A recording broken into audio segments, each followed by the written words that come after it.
രാത്രിയിൽ ഇറങ്ങേണ്ട സ്റ്റോപ്പിൽ നിർത്തിയില്ല എന്ന പെൺകുട്ടിയുടെ പരാതിയിൽ KSRTC ബസ് ജീവനക്കാരനെതിരെ അന്വേഷണം. KSRTC വിജിലൻസ് ഡയറക്ടർക്ക് മന്ത്രി KB ഗണേഷ് കുമാറാണ് നിർദ്ദേശം നൽകിയത്. ഇന്നലെ രാത്രിയാണ് താമരശ്ശേരിയിൽ പെൺകുട്ടി ആവശ്യപ്പെട്ട സ്റ്റോപ്പിൽ നിർത്താതെ 1/2 കിലോമീറ്റർ മാറി സ്കാനിയ ബസ് നിർത്തിയത്.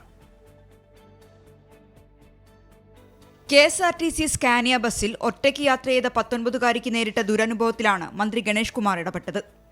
ഇന്നലെ രാത്രി ബംഗളൂരുവിൽ നിന്ന് താമരശ്ശേരിയിലേക്ക് ഒറ്റയ്ക്ക് വരികയായിരുന്നു പെൺകുട്ടി. സാധാരണ 8:30-നാണ് താമരശ്ശേരി പഴയ ബസ് സ്റ്റാൻഡിൽ ബസ് എത്തുക. എന്നാൽ ഇന്നലെ എത്തിയത് 10 മണിക്ക്. പഴയ ബസ് സ്റ്റാൻഡിൽ നിർത്തണമെന്നാണ് പെൺകുട്ടി ആവശ്യപ്പെട്ടത്. എന്നാൽ ബസ് ഇവിടെ നിർത്താതെ 1/2 കിലോമീറ്റർ മാറി KSRTC ഡിപ്പോയിൽ നിർത്തി. സാധാരണ ഇറങ്ങുന്നത് താമരശ്ശേരി അവിടെ പഴയ സ്റ്റാൻഡിലാണ്. അവിടെ നിർത്താൻ ഞാൻ എത്തുന്ന ആ സമയത്ത് തന്നെ ഞാൻ പറഞ്ഞു, പക്ഷെ അവർ നിർത്തിയില്ല. അവർ പറഞ്ഞു ഇത് ഇവിടെ നിർത്താൻ പറ്റില്ല, KSRTC ഡിപ്പോന്റെ അവിടെ നിർത്താൻ പറ്റുള്ളൂ. അപ്പൊ അവിടെ എത്തി അച്ഛൻ പിന്നെ അവിടെ നിന്ന് എന്നെ വെയിറ്റ് ചെയ്ത് നിൽക്കണ്ടേനി പഴയ സ്റ്റാൻഡിൽ. അപ്പൊ ആ ഡ്രൈവർ പറഞ്ഞത് ഞാൻ കേട്ടിട്ടില്ല, അവള് പറഞ്ഞിട്ടില്ല എന്നൊക്കെയാ പറഞ്ഞേ. രാത്രി സമയങ്ങളിൽ പെൺകുട്ടികൾ ആവശ്യപ്പെടുന്ന സ്റ്റോപ്പിൽ ബസ് നിർത്തണമെന്നാണ് ചട്ടം. ഇത് ലംഘിക്കപ്പെട്ട സാഹചര്യത്തിലാണ് പെൺകുട്ടി പരാതി നൽകിയത്. 24 കോഴിക്കോട്.